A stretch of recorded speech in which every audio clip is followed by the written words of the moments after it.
পাঁচটা ৪৬ মিনিটের সময় সংবাদ পাই টুঙ্গিবাড়ি এলাকায় কাইসমালদা গ্রামে শাহানবের বাড়িতে আগুন লাগে।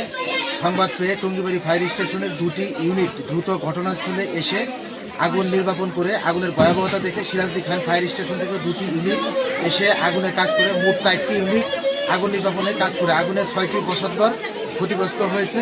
এখানে বসতঘরের মালামাল আগুনে পুড়ে ক্ষতি হয়, তবে কি কারণে আগুন লেগেছে এবং কি পরিমাণ ক্ষয়ক্ষতি হয়েছে তদন্ত সাপেক্ষে বলা যাবে।